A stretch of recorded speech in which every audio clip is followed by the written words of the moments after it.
My class. आज हम पढ़ने वाले हैं प्रोजेक्ट मेथड। हमारा आज का टॉपिक है प्रायोजना विधि या प्रोजेक्ट मेथड। तो हम सबसे पहले इसके कॉन्सेप्ट के बारे में जानेंगे। तो देखिए, प्रोजेक्ट मेथड की बात करें तो दो व्यक्तियों के नाम आपने याद रखने हैं। एक है जॉन डीवी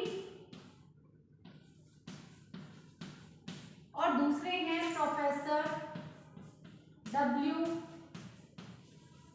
किलपैट्रिक।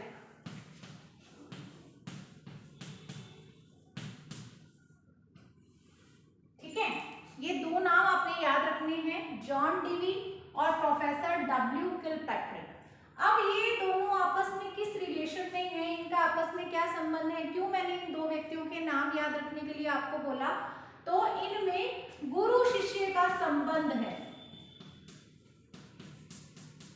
ठीक है, गुरु शिष्य संबंध है इनमें। कौन गुरु है और कौन शिष्य है, तो यहाँ पर जॉन डीवी का नाम मैंने पहले लिखा है, जॉन डीवी गुरु हैं और प्रोफेसर डब्ल्यू किलपैट्रिक उनके शिष्य हैं। ठीक है, ये चीज आपको समझ में आ गई होगी। अब देखिए स्टूडेंट्स, हम पढ़ने जा रहे हैं प्रायोजना विधि। तो ये प्रायोजना विधि, इस विधि को शिक्षा में प्रयोग में लेने का विचार किसके दिमाग में आया सबसे पहले, तो देखिए शिष्य से गुरु आगे चलता है। शिष्य का दिमाग बहुत दूर की सोचता है, क्योंकि वो हर मायनों में अपने शिष्य से कहीं ज्यादा कैपेबल होता है, सामर्थ्यवान होता है। इसलिए यहाँ पे जॉन डीवी के दिमाग में ये बात आई कि बच्चों को जो शिक्षा दी जाती है उसमें सैद्धांतिकता बहुत होती है, व्यवहारिकता बहुत कम होती है। ठीक है, उनको जो कुछ भी सिखाया जाता है ना, वो सब आर्टिफिशियल होता है, प्राकृतिक रूप से सीखने का बच्चों को मौका नहीं दिया जाता। और इनका कहना था कि हमें सभी सब्जेक्ट्स को आपस में जोड़ के पढ़ाना चाहिए, रेलेवेंट करना चाहिए, एक सब्जेक्ट की बात दूसरे सब्जेक्ट में होनी चाहिए। यानी अगर पर्टिकुलर हम मैथ्स में कुछ पढ़ा रहे हैं तो उदाहरण जरूरी मैथ्स के नहीं लिए जाएंगे, आप किसी और सब्जेक्ट के भी उसमें एग्जांपल्स ले सकते हो। साइंस पढ़ा रहे हो तो ऐसा नहीं है कि आपको हिस्ट्री की बात वहां नहीं बता सकते, वहां भी बता सकते हो। आप हिस्ट्री पढ़ा रहे हो तो ऐसा नहीं है कि साइंस को नहीं लेके आ सकते, आप वहां पे उसके भी एग्जाम्पल दे सकते हो।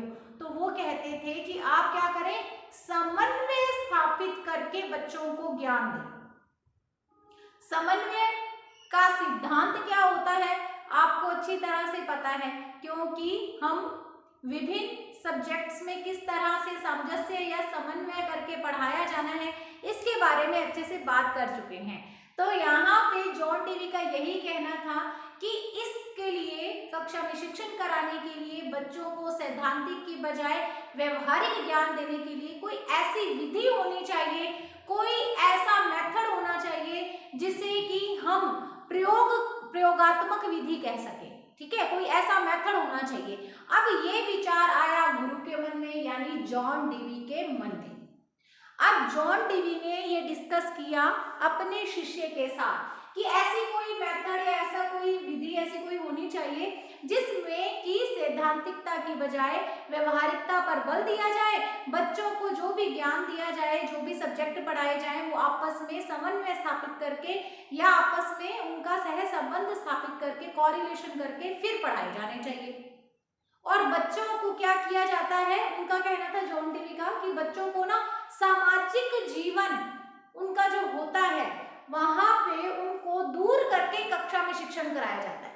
सामाजिक जीवन की कोई बात नहीं होती, यानी कि रियल में व्यवहारिक रूप से जो चीजें लागू होती हैं समाज में उनकी बात नहीं होती, केवल किताबी ज्ञान दिया जा रहा है।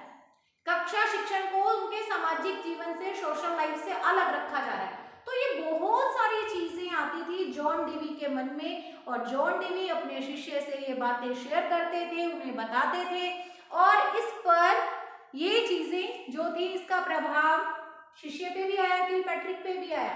तो किलपैट्रिक ने फिर इस विधि का प्रवर्तन किया।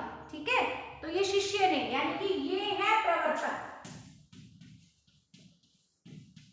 ठीक है, प्रायोजना विधि के प्रवर्तक कौन है, तो वो है प्रोफेसर डब्ल्यू किलपैट्रिक। और अगर आपसे पूछा जाए कि प्रायोजना विधि किसकी विचारधारा है, तो आपका आंसर होगा जॉन डेवी। जॉन डेवी की विचारधारा पर आधारित है प्रायोजना विधि, लेकिन प्रवर्तक कौन है, तो वो है प्रोफेसर डब्ल्यू किलपैट्रिक। उम्मीद है कि आपको ये चीज समझ में आ गई होगी। ठीक है, तो इस तरह से आपने भी ऐसे कहानी बना करके इसको याद रखना है। अब इसमें किया क्या जाता है, इस पे बात करते हैं। प्रायोजना विधि में नाम है इसका प्रधन योजना, प्रायोजना। तो क्या करना है, एक योजना बनानी है बस, और फिर योजना पे काम करना है। तो इसमें क्या करते हैं बच्चे, एक समस्या का चुनाव करते हैं। ठीक है, समस्या का चुनाव करेंगे और उसके बाद फिर क्या करेंगे, क्रिया प्रतिक्रिया होगी, और इसके द्वारा किस पे पहुंचेंगे, समस्या के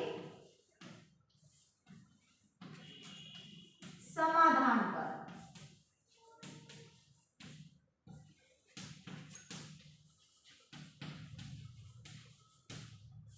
ठीक है, क्या होगा इसमें, समस्या होगी, समस्या का चुनाव होगा, और वो समस्या क्या कहलाएगी, प्रोजेक्ट। ठीक है, एक एक चीज को ध्यान से समझ लेना, बहुत ही इंपॉर्टेंट मेथड है ये आपका प्रोजेक्ट मेथड। तो यहाँ पे एक चीज मैं आपको और बता दूं, आप बीएड सेकेंड ईयर में हैं तब भी आपके लिए ये यूजफुल है, क्योंकि ये प्रोजेक्ट मेथड आपके सभी टीचिंग सब्जेक्ट के अंदर आपको मिलेगा। दूसरी चीज मैं आपको ये बता दूं कि ये आप एसएसटी की शिक्षण विधियां, रीड के अंदर एसएसटी की शिक्षण जो विधियां हैं उसके अंतर्गत भी ये आएगा। ठीक है, ये उसमें भी आएगा, मैं बार बार आपको कह रही हूँ, सामाजिक अध्ययन की शिक्षण विधियों में है ये। बीएड आप सेकेंड ईयर कर रहे हैं तब भी आपका ये टॉपिक है, तो आप इसको अच्छे से समझ लीजिए, यहाँ से प्रश्न आना ही आना है। तो इसमें क्या किया जाता है, ये जो प्रोजेक्ट मेथड है इसमें एक समस्या का चयन किया जाता है, समस्या को लिया जाता है, और समस्या का चुनाव करने के बाद, अच्छा एक चीज और रह गई है, मैं एक और बता दूं आपको, आप अगर रीड का पेपर देंगे तो अगर आप लैंग्वेज का चयन करते हैं तो वहां पे भी आपको शिक्षण विधियां पढ़नी है। ठीक है, हिंदी की जो शिक्षण विधियां आप पढ़ेंगे, अगर आप हिंदी लेते हैं तो हिंदी की शिक्षण विधियों में भी आपको प्रोजेक्ट मेथड पढ़ना है। यानी आप सोचो कहाँ कहाँ पे ये आपके काम आ रहा है, यहाँ पे आपके बीएड सेकेंड ईयर में तो काम आएगा ही आएगा, फिर उसके बाद आप रीड के अंतर्गत अगर लैंग्वेज की बात करें तो हिंदी में ये है, और फिर अगर आप आर्ट्स से हैं तो एसएसटी अगर आप पढ़ेंगे तो वहाँ पे भी एसएसटी का तो ये एक इम्पॉर्टेंट मेथड है। तो सारी जगह ही ये बहुत ही इंपॉर्टेंट मेथड है, तो आपको इसको अच्छे से पढ़ना है। देखिए इसमें क्या होगा, जो बच्चे समस्या का चुनाव करेंगे वो समस्या का चुनाव क्या कहलाएगा, ये समस्या क्या कहलाती है, वो प्रोजेक्ट कहलाती है। ठीक है, तो प्रोजेक्ट मिल गया, उस पे क्या होगा, उस प्रोजेक्ट पे अब हम काम करेंगे, बच्चे उस पे काम करेंगे, तो क्रिया प्रतिक्रिया चलेगी, विभिन्न क्रियाएं चलेंगी, जिससे हमने क्या करना है, उस प्रोजेक्ट को पूरा करना है। यानी कि प्रोजेक्ट को पूरा करना क्या है, समस्या का समाधान निकालना है। ठीक है, तो इस तरह से ये इसका कॉन्सेप्ट है जो आपको समझ में आ गया होगा। अब हम करेंगे इनकी डेफिनेशंस, क्योंकि डेफिनेशंस भी एग्जाम में पूछ के आती हैं, दिए करके पूछी जाती है, ये किसकी डेफिनेशन है। तो मैं इंपॉर्टेंट यहाँ पे आपको डेफिनेशंस कराने जा रही हूँ।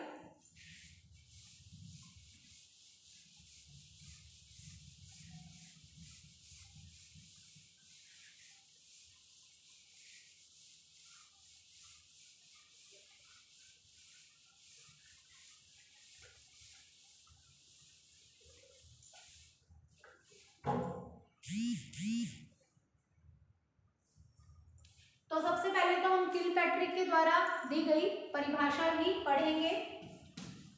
किलपैट्रिक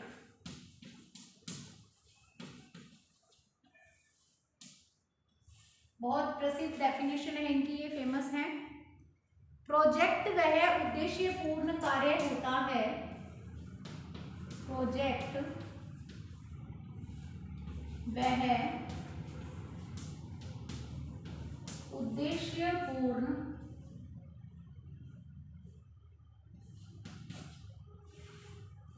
कार्य होता है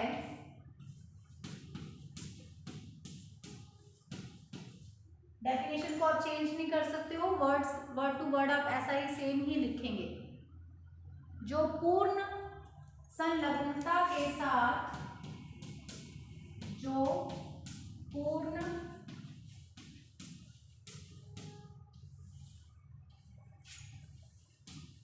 संलग्नता के साथ सामाजिक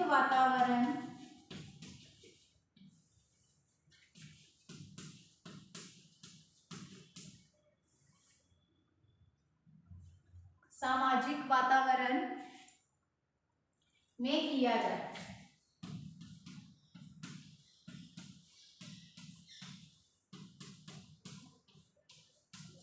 ठीक है, ये हमें डेफिनेशन दी है किलपैट्रिक ने। प्रोजेक्ट वह उद्देश्यपूर्ण कार्य होता है जो पूर्ण संलग्नता के साथ सामाजिक वातावरण में किया जाए। देखिए, जैसे कि मैंने आपको बताया था, जॉन डीवी का जो विचारधारा थी वो क्या थी कि बच्चों को सैद्धांतिक ज्ञान ना दे करके व्यवहारिक ज्ञान दिया जाए। बच्चों को जो कक्षा में शिक्षण कराया जाता है वो किसके साथ जोड़ा जाए, उनके सामाजिक जीवन से जोड़ा जाए। तो यहाँ पे वही बात हुई है कि किलपैट्रिक कहते हैं कि प्रोजेक्ट यानी कि जो समस्या है वह उद्देश्यपूर्ण कार्य है। उद्देश्यपूर्ण मतलब उद्देश्य क्या है, उस प्रोजेक्ट को कंप्लीट करना यानी समस्या का समाधान निकालना। जो पूर्ण संलग्नता के साथ, संलग्नता मतलब किसी चीज में इन्वॉल्व होना। ठीक है, तो कौन इन्वॉल्व होता है, बच्चे प्रोजेक्ट को कंप्लीट करने के लिए या समस्या का समाधान करने के लिए इन्वॉल्व होते हैं। पूर्ण संलग्नता के साथ सामाजिक जीवन में, बात आ गई ना, जो कमी थी, जो जॉन डीवी कहते थे कि जो शिक्षण कार्य को सामाजिक जीवन से अलग रख करके फिर बच्चों को शिक्षण कराया जाता है, उस कमी को यहाँ पे पूरे करने की बात हो रही है कि क्या किया जाता है इसमें, प्रोजेक्ट मेथड में सामाजिक जीवन के साथ उसको जोड़ा जाता है। ठीक है, तो प्रोजेक्ट वह उद्देश्यपूर्ण कार्य होता है जो पूर्ण संलग्नता के साथ सामाजिक जीवन में किया जाए। ये डेफिनेशन है किलपैट्रिक की। चलिए हम अगली डेफिनेशन की ओर बढ़ते हैं। पार्कर के अनुसार, पार्कर, ठीक है, पार्कर का क्या कहना है, प्रोजेक्ट कार्य की एक इकाई है। प्रोजेक्ट कार्य की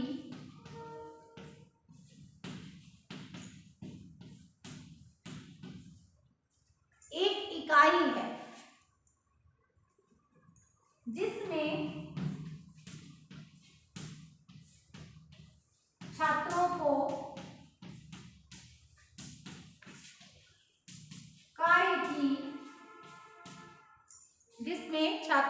कार्य की योजना और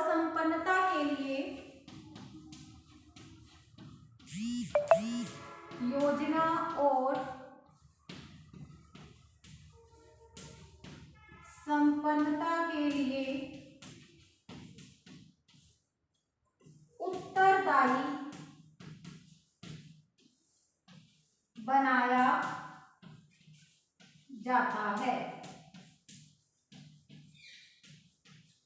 ठीक है, क्या कहते हैं पार्कर, तो पार्कर का कहना है, पार्कर का क्या कहना है इसमें, देखिए, प्रोजेक्ट कार्य की एक इकाई है जिसमें छात्रों को कार्य की योजना और संपन्नता के लिए उत्तरदायी बनाया जाता है। मतलब क्या है, कार्य की एक इकाई मतलब काम किसने करना है, छात्रों ने करना है। ठीक है, तो उस काम का एक छोटा पार्ट यानी जो फुल वर्क है, प्रोजेक्ट यानी कि समस्या है, समस्या की किसी एक भाग की बात हो रही है, उसमें क्या करते हैं, जिसमें छात्रों को कार्य की योजना बनाने का काम किसका हो रहा है, उस योजना को संपन्न करने का काम भी किसके द्वारा किया जा रहा है, छात्र। तो पूरी तरह से उत्तरदायी कौन है इसमें, जिम्मेदार कौन है, बच्चे। रिस्पॉन्सिबल बन जाएंगे बच्चे इस विधि के माध्यम से। ये कहना है पार्कर का कि पार्कर कहते हैं कि इसमें जो योजना बनेगी और योजना की संपन्नता का जो कार्य होगा वो दोनों ही काम किसके द्वारा किए जाएंगे, बच्चों के द्वारा, छात्रों के द्वारा किए जाएंगे। तो इसका मतलब ये है कि बच्चे इससे क्या बनेंगे, उत्तरदायी। उसकी योजना बनाने और संपन्नता दोनों के लिए उत्तरदायी कौन है, बच्चे उत्तरदायी हैं। तो सोचो, ये अधिगम कितना करवा देंगे ना बच्चों को, बच्चे योजना भी बनाएंगे, योजना पे काम भी करेंगे, फिर उसकी संपन्नता यानी समस्या का समाधान भी वही निकालेंगे, प्रोजेक्ट को कंप्लीट भी करने का काम वही करेंगे, तो उनको कितना ज्ञान प्राप्त हो जाएगा। तो इसलिए पार्कर ये डेफिनेशन दे रही है। उसके बाद हमारी जो अगली डेफिनेशन है बेलार्ड के अनुसार, बेलार्ड, अब बेलार्ड क्या कहते हैं, प्रोजेक्ट यथार्थ जीवन का ही एक भाग है। प्रोजेक्ट यथार्थ जीवन का ही एक भाग है।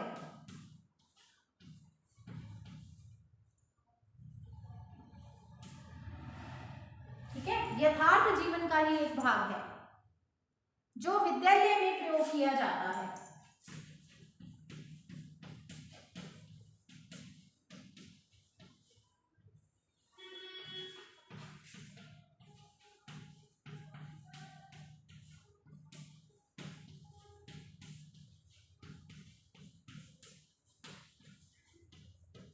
स्टूडेंट्स, मैं आपको ज्यादा डेफिनेशन क्यों करा रही हूँ, क्योंकि अगर निबंधात्मक परीक्षा होती है तो अगर हम डेफिनेशन लिखते हैं, परिभाषा लिखते हैं अच्छे से, तो हमें ज्यादा मार्क्स मिलते हैं। और अगर हम ऑब्जेक्टिव टाइप एग्जाम में बैठे हैं तो वहां पे परिभाषा दे करके पूछा जाता है कि ये परिभाषा किसने दी है। क्योंकि ये इंपॉर्टेंट मेथड है, सब जगह मैंने बता दिया आपके ये काम आने वाला है, इसलिए आपको मैं ज्यादा से ज्यादा डेफिनेशन करा रही हूँ। इनमें से आप एक एक जो है वो वर्ड लेकर के इन डेफिनेशन को याद कर सकते हो। ठीक है, एक डेफिनेशन, हर एक डेफिनेशन में से एक वर्ड याद कर लो और उसके बाद आप इनको इजीली लर्न कर सकते हो, याद कर सकते हो, ऐसी कोई बात ही नहीं है। अब देखिए, जैसे यहाँ पे मैं आपको बता देती हूँ, एक एक मैं आपको उदाहरण देती हूँ। किलपैट्रिक का तो हमें वैसे भी याद हो जाएगा क्योंकि किलपैट्रिक इसके प्रवर्तक हैं और मैंने आपको बताया ही है कि किस तरह से ये शिष्य हैं और जॉन डीवी जो इनके गुरु थे उनसे इम्प्रेस होकर के या उनके विचारों को अपना करके, उनके विचार जो थे उस पर विचार करके, ठीक है, और इन्होंने इस विधि का प्रवर्तन किया, तो इनका तो वैसे भी याद हो जाएगा। अब इसके बाद है कि जैसे पार्कर है तो हम कहते हैं पार्क से इसको याद कर लो। पार्क में जब बच्चों को भेजा जाता है तो किसी भी हम क्या करते हैं, जिम्मेदार व्यक्ति को साथ में भेजते हैं, तो ये उत्तरदायी वर्ड आया ना, यहाँ पे उत्तरदायी शब्द आया, तो इसका मतलब पार्क में जाना है तो क्या है कि उत्तरदायी बनकर, यानी किसी उत्तरदायी व्यक्ति को हमने वहां पर लेकर के जाना है। तो इस उत्तरदायी शब्द से आप पार्कर की डेफिनेशन को लर्न कर सकते हो। इसी तरह से बेलार्ड की जैसे डेफिनेशन है तो ये विद्यालय शब्द आया है, तो विद्यालय किस पे जाना है, स्कूल किस पे जाना है, बैलगाड़ी पे जाना है। ठीक है, तो बेलार्ड बैलगाड़ी इजी है याद करना, कैसे भी याद कर सकते हो, सीधा याद हो जाए तो दी बेस्ट है, नहीं तो फिर इस तरह से याद कर लो। तो बेलार्ड क्या कहते हैं, प्रोजेक्ट यथार्थ जीवन का ही एक भाग है।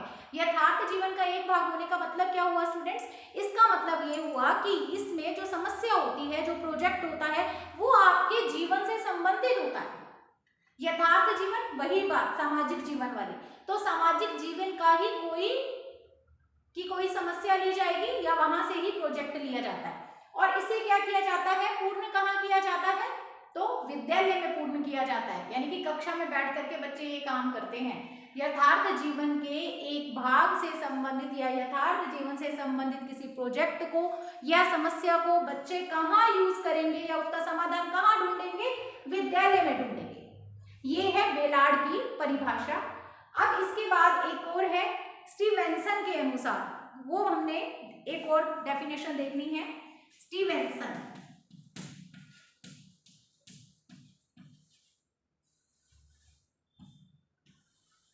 जब एग्जाम देने बैठोगे ना तो वहां पे ये डेफिनेशन आई होगी तो याद आएगा कि मैम ने बोला था बहुत इंपॉर्टेंट है, क्योंकि यहां से हमेशा ही प्रश्न आता ही आता है। अब क्या कहते हैं स्टीवेंसन, प्रोजेक्ट एक समस्या मूलक कार्य है। प्रोजेक्ट एक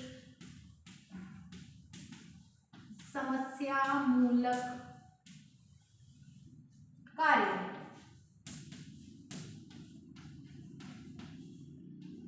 जिसमें जो स्वाभाविक स्थिति में पूरा किया जाता है, जो स्वाभाविक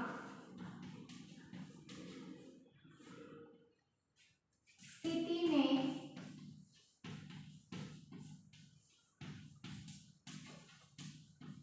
पूरा किया जाता है।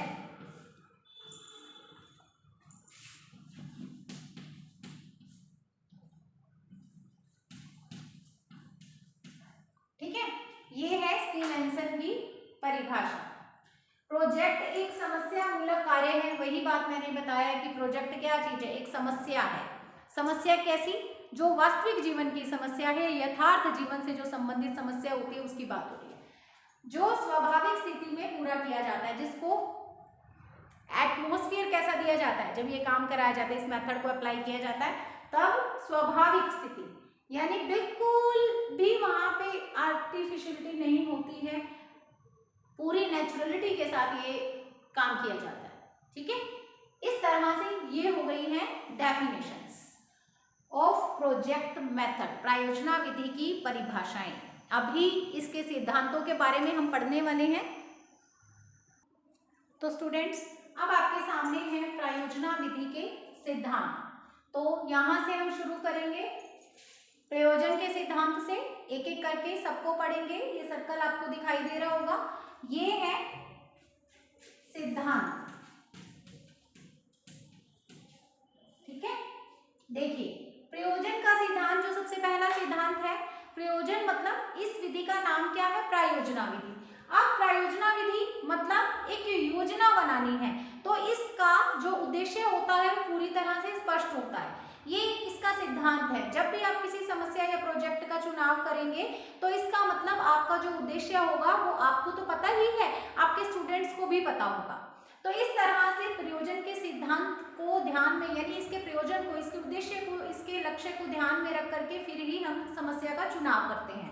इसके बाद है रोचकता का सिद्धांत। देखिए, बच्चे जब रोजमर्रा के रूटीन से हट करके कक्षा शिक्षण में जो उनको कराया जाता है शिक्षक के द्वारा, रोज शिक्षक आता है, लेसन पढ़ाता है, उसके बाद क्वेश्चन आंसर होते हैं और फिर पीरियड खत्म, फिर नेक्स्ट, ऐसा सब कुछ चलता है। उस रूटीन से थोड़ा सा निकलेंगे, प्रोजेक्ट मेथड के अंदर बच्चों को सीखने का बहुत मौका मिलता है और बच्चे उसमें इंटरेस्ट लेते हैं, उन पर कोई किसी तरह का दबाव नहीं होता, वो अपनी गति से सीखते हैं। तो इसका मतलब वो क्या होते हैं, उनमें रुचि लेते हैं, इंटरेस्ट लेते हैं, क्योंकि ये कक्षा शिक्षण से थोड़ा सा हट करके हो गया तो बच्चों को बहुत ही इंटरेस्ट आता है। इस तरह से रोचकता का सिद्धांत इस पर लागू होता है। उसके बाद है क्रियाशीलता का सिद्धांत। तो हमने ऐसी समस्या का चुनाव करना होता है इसके अंतर्गत जिससे कि हमारे स्टूडेंट क्रियाशील रह सके, फुली एक्टिव रखना है बच्चों को, और ये मेथड रखता भी है क्योंकि बच्चों ने समस्या का चुनाव करके विभिन्न क्रिया प्रतिक्रिया के द्वारा उसका समाधान निकालना है। तो इस तरह से क्रियाशीलता का सिद्धांत। उसके बाद है यथार्थता का सिद्धांत। मैंने क्या कहा, आपको क्या बताया है कि जॉन डीवी ने ये कहा था कि बच्चों को जो कक्षा शिक्षण कराया जाता है वो उनको क्या किया जाता है, सामाजिक जीवन से दूर लेकर के जाया जाता है। तो यहाँ पे ये जो प्रोजेक्ट मेथड जो डब्ल्यू किलपैट्रिक उनके शिष्य ने, जॉन डीवी के शिष्य ने दिया हमें, तो उन्होंने इस मेथड में इस कमी को दूर कर दिया, शिक्षा के अंतर्गत जो ये कमी रहती है उसको दूर कर दिया। और यहाँ पे जो टॉपिक होते हैं, जो समस्या, जो प्रोजेक्ट होता है वो बच्चे के यथार्थ जीवन से संबंधित होता है। ठीक है, फिर अनुभव का सिद्धांत। बच्चे खुद से करके सीखते हैं तो इसका मतलब उन्हें क्या मिलता है, एक्सपीरियंस मिलता है, तो अनुभव का सिद्धांत लागू होता है। फिर है उपयोगिता का सिद्धांत। उपयोगिता, अब सामाजिक जीवन से या उनके यथार्थ जीवन से आप कोई समस्या लेकर के, प्रोजेक्ट लेकर के उनसे काम करा रहे हो, काम भी वो खुद कर रहे हैं, समस्या उनके जीवन से, प्रोजेक्ट उनके जीवन से संबंधित है, फिर उसके बाद वो काम भी बच्चे खुद कर रहे हैं, उत्तरदायी भी खुद है। पार्कर ने क्या बोला था, उत्तरदायी बनाया जा सकता है इसके द्वारा। तो इसका मतलब क्या हुआ, बच्चों को आगे इस मेथड का बहुत ही यूज है, यूटिलिटी है इसकी। उपयोगिता का सिद्धांत भी इसमें काम करेगा। अगर फर्दर लाइफ में कभी कोई प्रॉब्लम आएगी तो बच्चों ने यहाँ से जो एक्सपीरियंस लिया होगा उस आधार पर उस समस्या का वो समाधान कर पाएंगे। तो उपयोगिता का सिद्धांत। फिर स्वतंत्रता का सिद्धांत, बिल्कुल पूरी तरह से स्वतंत्र होकर के सीखेंगे, कोई दबाव नहीं है, क्योंकि रोजमर्रा की लाइफ में जो टीचर पढ़ाता है कक्षा में अनुशासन में रहना होता है, बोलना नहीं है, या मान लीजिए विचार अभिव्यक्ति की इतनी स्वतंत्रता नहीं हो पाती है, तो यहाँ पे बालक पूरी तरह से स्वतंत्र है, अपने तरीके से काम करेगा, अपने तरीके से सीखेगा। तो ये है स्वतंत्रता का सिद्धांत। उसके बाद लास्ट है समन्वय का सिद्धांत। तो जॉन डीवी ने क्या कहा था कि सभी सब्जेक्ट को क्या करना है, आपस में कोरिलेट करके, इनमें संबंध स्थापित करके पढ़ाना है। तो इसी तरह से ये क्या करती है, प्रयोजना विधि का एक सिद्धांत ये है कि ये समन्वय पर काम करती है, ये जोड़ने पर काम करती है, ये तालमेल बिठाने पर, सामंजस्य बिठाने पर काम करती है। ठीक है, तो इस तरह से ये है प्रयोजना विधि के सिद्धांत। तो आज की क्लास में हमने प्रोजेक्ट मेथड के कॉन्सेप्ट को अच्छी तरह से जान लिया है और सिद्धांतों को जान लिया है। ये टॉपिक हमें पूरे डिटेल में पढ़ना है, तो आगे आने वाली भी क्लासेस में, वीडियोस में भी आपको ये टॉपिक मिलेगा। तो ठीक है, हैव अ नाइस डे, मिलेंगे अगली कक्षा में।